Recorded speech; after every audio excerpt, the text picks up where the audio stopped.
Hi, let's paint this beautiful watercolor of trees over the lake. Now we're going to start with ultramarine blue and permanent rose. And as you can see, I am getting my paints into a soupy consistency before I even get started. So the first paint I'm going to use is ultramarine blue, so I want to get that started. And then I'm going to wet my whole sheet of paper with just clean water, because I want to use the wet into wet technique to blend two colors together to make a moody scene. So the background is going to have ultramarine blue first, which I'm going to apply all around in a circle, not painting the center. So start on the edges and just paint each corner with ultramarine blue. Now, as you notice, I'm not pressing hard with my brush. I am just kind of swooshing it across the surface, and almost like I'm petting a cat, I am just touching it very lightly and softly. And I'm swooshing the paint around so that I don't get any, hard brush strokes. And I'm letting the paint kind of bleed into itself. So wet paint onto a wet surface, and then I won't get any real hard brush strokes. And I'm doing it into a circle because the center is going to be a different color. So as that bleeds in, I'm going to add a little bit of my permanent rose. Now you can use alizarin crimson if you want, but I'm using permanent rose, and I'm making a maroonish color. Not bright pink, not purple, but more of a maroon. And I'm just painting the center, letting the two colors bleed together, but in the very center, it's going to be just the maroon, like a light watery maroon. The next color I'm going to use is going to be sap green.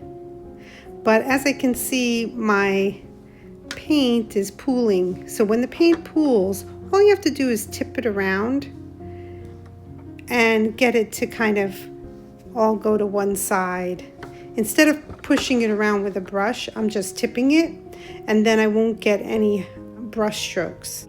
Okay, another color I'm going to use is going to be indigo. So indigo and sap green.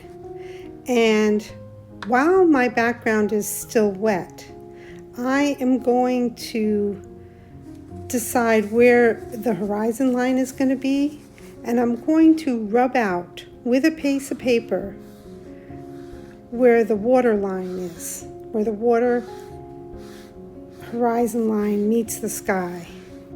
Then I'm going to take a blow dryer and just blow dry this before I get to the next step. Okay, it's all dry, and as you can see, it got a little bit lighter, but that's okay. The next color I'm going to use is going to be sap green, and as you can see, it's very dark right out of the tube, so I'm going to keep adding some water, and I'm going to get it into a soupy consistency, kind of like Campbell's soup, that kind of consistency. I'm adding the ultramarine blue with the sap green to make a bluish green, and I'm going to just decide where I'm going to have a piece of land, and it's going to be jutting out from the side, but it's not going to go all the way across, a little more than halfway across, and then I'm going to come up and make like a triangular shape, just kind of sketching it out where I want it to be. Now I'm going to clean off my brush completely, so I just have clean water, and I'm just going to dab some clean water over this land, kind of picking up the color of the paint I have down there and filling in the whole section. I'm just making the land a little bit higher here on the left-hand side. Just taking clean water to do that.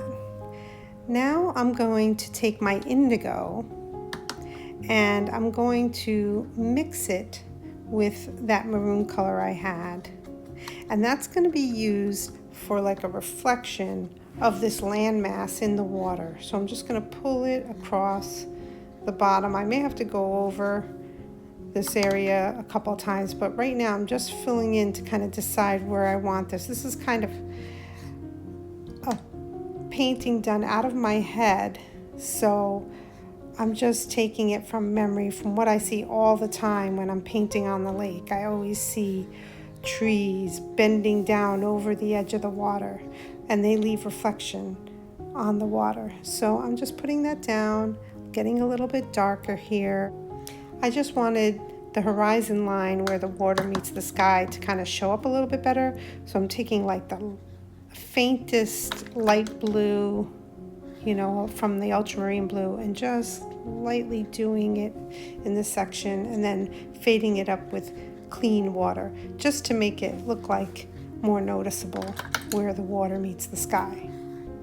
Now I'm going to use some ivory black, and I'm using this because I want to define the area between the land and the water. So I'm just putting in some very dark. I may have to go over this a couple times here, but you know, I'm just going from light to dark and defining certain areas.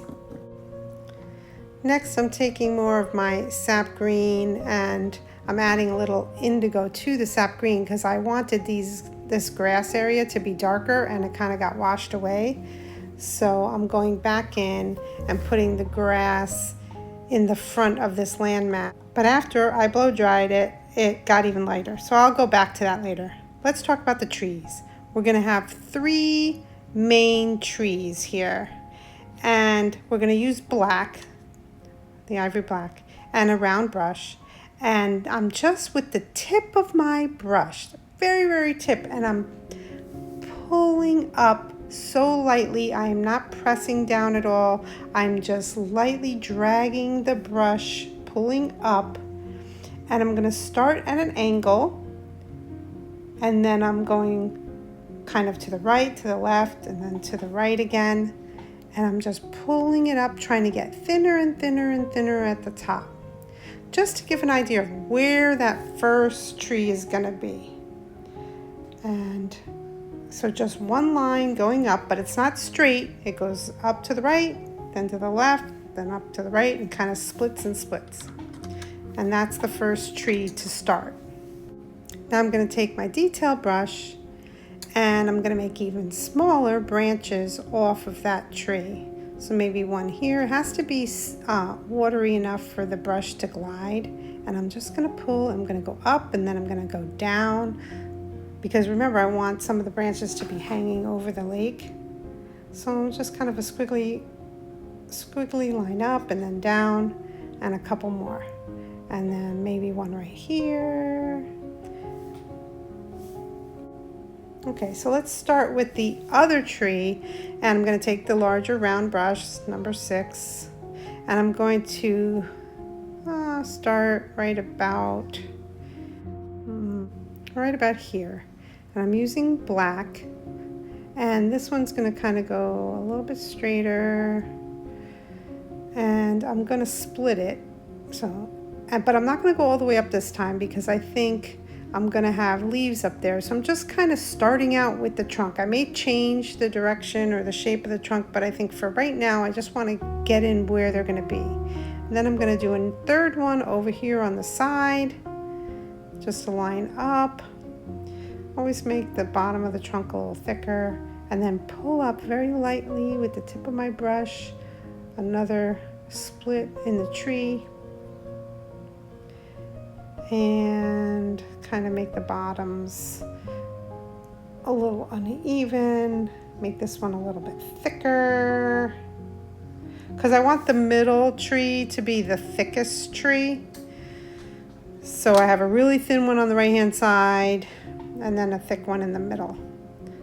Now I'm taking a little mixture of the indigo and the black, and I'm taking my little detail brush, and I'm just going to make some smaller like sapling trees growing up. And see, it's not a straight line. It kind of goes up, and then I stop, and then I go to the right, and then I stop, and then I go to the left, kind of to make it look a little bit not symmetrical, not too straight. Okay, here's going to be one more in the background, a thicker one, but it's in the background. I think I might dab it with a paper towel just to make it a little bit lighter. I don't know, maybe that's too light, but I want it to not be exactly the same as the other ones. And I'm gonna give that, so that one has like a couple branches coming off of it also. I don't know where the leaves are yet, so I'm gonna stop right here and I'm gonna start putting in green areas. So it's gonna be ultramarine blue and sap green mix because it's gonna be a darker green. And I'm adding water because I want it to be a wash first because I don't know exactly where these clumps are gonna be, so I'm doing it with a wash. So I'm thinking I want the feeling of the leaves going at an angle.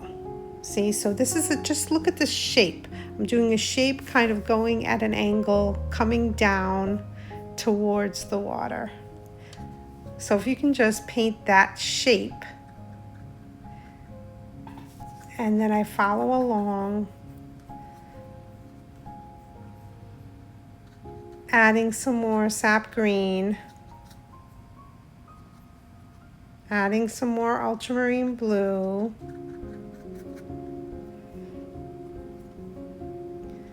adding some more blue there. So it's a real bluey green at first. Now I want to leave sky holes. So that's why I'm doing these weird shapes, because I'm trying to leave some sky holes. Or holes where I can put some branches. I don't want to fill it in too much. But see, it's very watery, and the colors right now can bleed into each other. And I can always go darker. I'm going to start out lighter. So now over here, this is going to have a little more sap green in it. So I'm adding sap green here, and I'm doing another clump, another shape. And I'm going to just kind of have this leaning down towards the water. I'm just flicking some of these smaller leaves here. And a little bit more here. So you can stop the video here and take a look at this shape and kind of get these shapes first before we continue on. Okay, as I'm doing this, I'm looking down at the grass and I'm feeling like I want these trees to look like they're sitting in the grass, but it bled out so much. So I'm just adding in some green, sap green, dark green, and I'm gonna redo these for the third time, redo this grass in the foreground. So I have a little green down at the bottom of the tree, so it looks like the trees are sitting in the grass, and then I put a little bit more green at the bottom. I'm also gonna darken the water a little bit with some indigo and ultramarine blue. I'm going to just darken the water underneath the landmass. And I can do all this because I'm waiting for the leaves to dry pretty much. So I'm going to mix a little bit of this permanent rose in with the indigo and black. I'm making it almost like a dark maroon. Very dark, and I'm just going to do some reflections of the tree trunk. So wherever the tree trunk is at the top, I'm like mirroring it down into the water, so it looks like the tree trunks are actually reflecting in the water. So I'm kind of following this, the right one on the end is leaning that way. I have these little branches, and then I have all these tree trunks kind of sticking out. And with a little bit of ultramarine blue mixed in with that, kind of a very dark color, just making some streaks going across to show some ripples in the water and to define the landmass a little bit. And yeah, just some ripples in the water. I still want it to look a little blurry, so I'm dabbing it with a paper towel, but I really want the landmass to have a definition between the landmass and the water, so I'm probably going to go a little bit darker right there with some black and just really define that. Again, since it keeps on fading out, yours may not have while you're painting it, but I keep having to go back in and defining that area. Now I have an idea to define the top of the landmass, but maybe by painting a little bit darker blue from the sky, painting the background to define the foreground. That might be a little bit too bright, so I might have to water that down a little bit and kind of blend it up. So I'm going to take some clean water and just blend that up. I don't know how that's going to work, but I just had an idea that that would define, kind of define where the landmass is. It's so subtle, but I just wanted to do that. We'll see how that goes. Doing that, and then kind of doing it there, and then, oh, oops, a little mistake. I'm not going to freak out about a mistake, because guess what? I'm going to try to first lighten it with some water, dab it with a paper towel, and then maybe I'll make it into a branch or something. Yeah, I keep making mistakes, but that's okay. I don't worry, because sometimes they're happy mistakes, and I think I'm going to use that to make some branches hanging down, and it's all good. So let's see, I dab it with a paper towel a little bit, and I'm going to get my detail brush. I'm going to try to fix that because it's bothering me, of course. So I'm going to take some black, and I'm going to just make it into a branch and pull it down, and there, that'll be the branch hanging over the water. I was going to do it anyway, and it kind of just did it for me. So that's good. So now I'm going to continue all around and make little branches, or just make some branches, little leaves. Take my detail brush and just put a branch here or there. I want to fill in areas.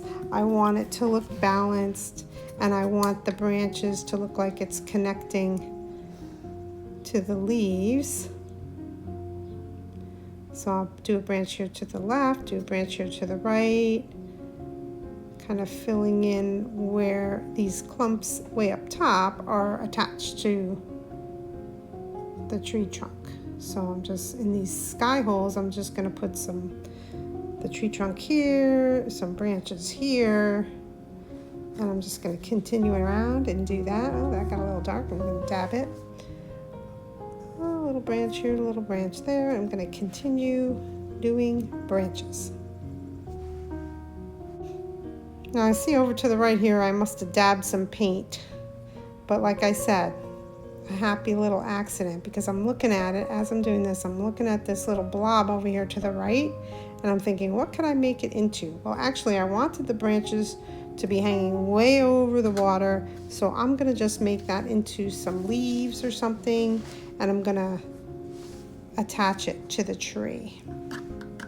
So I'll probably use some of this green, the dark green, and I'm going to just use the tip of my brush and do some dabs. Notice a little bit to the left, a little bit to the right, a little bit to the left, a little bit to the right. Nothing is symmetrical. It's not a bunch of symmetrical dots. It's just impressionistic, and to show that there's movement, and maybe it's just blowing in the breeze, I'm just doing some to the left, some to the right, some to the left, some to the right, and filling in this area. So some insight to my thought process as I'm doing this, I'm looking and I see these clumps have very hard edges. So I'm just taking clean water, I'm just kind of rubbing it on the edges and softening the edges and making it look like it gets lighter as it goes to the edge. So I'm just going around the edges, softening them with just clean water. Maybe some of the paint will bleed into that. So that's what I'm doing. And I'm taking a look at it. I'm also taking a look at the middle trunk, and I'm thinking it looks too straight up and down, and it looks too thin. I wanted it to be a little bit thicker. So I'm going to take some black and maybe thicken it up a little bit. Maybe I want to make it look like it's a little bit at an angle, not so straight up and down. It's a little more natural, so I might make this a little thicker over here. Oops, it's bleeding a little bit. I might have to fix that later. But Yeah, just kind of make it look like it's at an angle a little bit more, leaning over. Yeah, I kind of like that. So now I'm looking over at the third tree and thinking maybe that should be angled a little bit too. They're all like kind of leaning towards the water. So I'm going to do that and kind of just futz around with the branches. Maybe on this one too. That looks a little bit spindly, so I might try to thicken this little one up here. Whoops. Yep. I'll just add some water, add some black. Yeah, there. I want them all kind of leaning. So red is complementary to green. I'm going to use some of this darker pinky maroon color to use as a shading color underneath this canopy of leaves. And sometimes when you take the complementary color, you can use that in shading, so it kind of tones down the color. So I'm just going to use that in some spots where I want to create like the bottoms of clumps of trees, or maybe I want to pop one clump of tree forward and push the other one back. I might use it there too.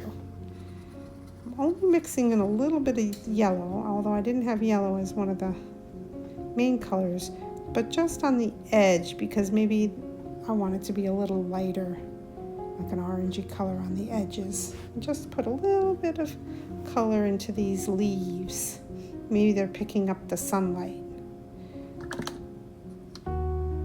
So in other words, that little glow of sun in the back might be hitting some of these little tiny leaves. So I'm adding that. So it's kind of like a coral color. So yeah, so I guess I did use a little bit of gamboge. The yellow is gamboge hue or new gamboge.